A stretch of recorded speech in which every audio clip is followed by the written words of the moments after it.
আমরা এটা রহিত করারও প্রস্তাব করি নাই, আমরা এটাকে রাখারও প্রস্তাব করি নাই। আমরা বলেছি যেটা নিয়ে আলোচনা হতে পারে, যেহেতু আপনারা উত্থাপন করেছেন সংবিধানের আলোকে এগুলো আলোচনা করতে হবে। মানে সংবিধান সকলের ঊর্ধ্বে, পার্লামেন্ট সংবিধান মোতাবেক চলবে না, তারা রহিত করার জন্য আমরাও বলি নাই, ওনারাও বলেন। গণভোট অধ্যাদেশ নিয়ে আপনাদের অবস্থান কি, বিএনপির অবস্থান? গণভোট অবস্থান হলো এটা সংসদের বিষয়। আমরা প্রয়োজন হলে যদি আমরা ঐক্যমতে পৌঁছতে না পারি এই কমিটি, বিশেষ কমিটি, তাহলে আমরা এটা সংসদে পেয়ে। পার্লামেন্ট তো ছোট জগৎদার না, পার্লামেন্টের সব ক্ষমতাই আছে এবং পার্লামেন্ট জনগণের দ্বারা নির্বাচিত। এই পার্লামেন্ট ইচ্ছা করলে 32কে 36 করতে পারে, সেটা হলো পার্লামেন্টের ক্ষমতা। ডেন্টিস্টের পরামর্শ নাও নতুন কোলগেট অ্যাক্টিভ সল্ট। 133টি অধ্যাদেশ গত 2 দিনে আমরা পরীক্ষা করেছি এবং সেখানে কতগুলো বিষয় নিয়ে আমরা ঐক্যবদ্ধ হয়েছি এবং সেখানে কোনো বিরোধ ছিল না। আর 4টি গতকালকে ছিল, আর আজকে আরও কয়েকটি যোগ হয়েছে। এই নিয়ে মোট 20টির ব্যাপারে আমরা মনে করি যে এটা ক্লারিফিকেশন দরকার আছে এবং সেই ক্লারিফিকেশনের জন্য আমরা আগামী 29 তারিখে 8:30টার সময় রেখেছি। এখন বিষয়টি হচ্ছে যে এই অধ্যাদেশগুলো আমরা যেগুলো আমরা ওকে করেছি, যেগুলো আমরা পাশ করেছি, সেগুলো ওনারা কোনো আপত্তি উত্থাপন করেন নাই, জামাতের পক্ষ থেকে কোনো আপত্তি উত্থাপন করেন নাই। আমরা মনে করেছি যে অধ্যাদেশগুলো পরীক্ষা নিরীক্ষা করা দরকার সেগুলোই আমরা রেখেছি ফার্দার এক্সামিনেশন, যে আমরা ফার্দার পরীক্ষা করে এটাকে প্লেস করব। এই অর্ডিন্যান্স পাশের একটা বাধ্যবাধকতা আছে, যেমন আমাদেরকে পার্লামেন্ট থেকে নির্ধারণ করে দিয়েছে 2 তারিখের মধ্যে এটা রিপোর্ট পেশ করার জন্য। সেই জন্য আমরা চেষ্টা করছি 2 তারিখের মধ্যেই এই রিপোর্ট পেশ করার জন্য। যদি আমরা রিপোর্ট পেশ না করতে পারি তাহলে এইটা পার্লামেন্ট আলোচনা করতে পারবে না। আর একটা বিষয় হলো, যদি 1 মাসের মধ্যে, যদি একটা নির্দিষ্ট সময় রয়েছে আমাদের সংবিধানে, যে সমস্ত অর্ডিন্যান্স রাষ্ট্রপতি কর্তৃক করা হবে এবং সেগুলো যদি পার্লামেন্ট বসার 1 মাসের মধ্যে যদি আমরা সেটাকে ভেটেট না করি, সেটাকে যদি আমরা আলোচনা করে যদি আমরা সেটা গ্রহণ না করি, তাহলে অটোমেটিক্যালি ল্যাপস হয়ে যাবে। সেই জন্য এটা খুবই গুরুত্বপূর্ণ এবং এই গুরুত্বপূর্ণ হওয়ার কারণেই আমরা এটা চুলচুলে বিশ্লেষণ করে আলাপ আলোচনা করেছি। এখানে জামাতের পক্ষ থেকে তারা চেয়েছিলেন ওনাদের একজন এক্সপার্ট আনার জন্য, তো সেই জন্য একজন ব্যারিস্টার ওনারা নিয়ে এসেছেন এবং সেই ব্যারিস্টার সাহেবও আমাদের সাথে একমত পোষণ করেছে। এইখানে যে বিষয়টি সবচাইতে বড়, সেটা হচ্ছে যে আমরা কোন জিনিসগুলো ল্যাপস হবে, কোন জিনিসগুলো আমরা গ্রহণ করব, সব কিছু নির্ভর করে পার্লামেন্টের উপরে।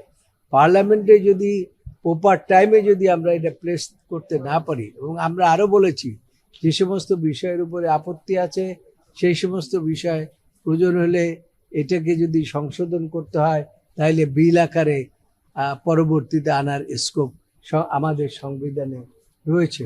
সুতরাং আমরা সংবিধান মোতাবেক আগাতে চাই, যেহেতু সংবিধান মোতাবেকই এই সমস্ত কাজকর্ম গত সরকার করেছেন, সেই জন্য এই অর্ডিন্যান্সগুলো অত্যন্ত গুরুত্বপূর্ণ। এই গুরুত্বপূর্ণ বিধায় আমরা এগুলো নিয়ে আলাপ আলোচনা করে এই সিদ্ধান্তে উপনীত হয়েছি যে আমরা যেগুলো মোটামুটিভাবে আমাদের পক্ষ থেকেও কিছু আলোচনার বিষয় আছে, জামাতের পক্ষ থেকেও, বিরোধী দলের পক্ষ থেকেও কিছু আলাপ আলোচনার বিষয় আছে। আমরা বলেছি এটা আলাপ আলোচনা করে আমরা এটা আমরা আলাপ আলোচনা করে সিদ্ধান্তে পৌঁছলে আমরা এটা প্লেস করব, অন্যথায় এটা বিল আকারে পরবর্তীতে আনার জন্য আইন রয়েছে, সেই আইন মোতাবেক ব্যবস্থা গ্রহণ করা হবে। কিন্তু গণভোটের বিষয়ে একটু বলবেন যে গণভোটের না, বিষয়ে গণভোটের বিষয়ে এখানে তেমন কোনো আলোচনা হয় নাই। গণভোটের বিষয়েও আমরা ওই দিনই আলোচনা করব, অথবা এটা পার্লামেন্টে আলাপ আলোচনা না, আরেকটা প্রশ্ন, এ পর্যন্ত কতগুলো অধ্যাদেশটা রহিত করার প্রস্তাব করেছেন না, আমরা এটা রহিত করারও প্রস্তাব করি নাই, আমরা এটাকে রাখারও প্রস্তাব করি নাই। আমরা বলেছি যেটা নিয়ে আলোচনা হতে পারে, যেহেতু আপনারা উত্থাপন করেছেন সংবিধানের আলোকে এগুলো আলোচনা করতে হবে। মানে সংবিধান সকলের ঊর্ধ্বে, পার্লামেন্ট সংবিধান মোতাবেক চলবে। সেই জন্য আমরা বলেছি এই গণভোট বলেন বা যে বিষয়ে বলেন না কেন, সবকিছু আমরা আলাপ আলোচনার মাধ্যমে সমাপ্ত করতে চাই। আজকে পর্যন্ত দুদক আইন, তার পুলিশ কমিশন আইন কি কি প্রস্তাব করা হয়েছে? এগুলো সবগুলোই আমরা, যেগুলো আমরা মনে করেছি যে এগুলো গ্রহণ করা দরকার, সেগুলো আমরা বলেছি যে আপনাদের কোনো আপত্তি আছে কিনা। ওনারা বলেছে আপত্তি নাই, সেগুলো আমরা গ্রহণ করে নিয়েছি। তবে আমি আগেও বলেছি, এখনো বলি, 4টি বিষয় গতকালকে উত্থাপিত হয়েছিল এবং আলোচনার বিষয়বস্তু ছিল, সেটার সাথে আজকে আরো 16টি যোগ হয়েছে।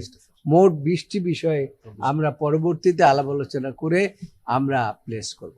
যে 20টি বাদে, বাতিল করার 20টি বাদে সবগুলো আমরা ঐক্যমতে পৌঁছেছি। না না স্যার, বিষয় হচ্ছে কিছু কিছু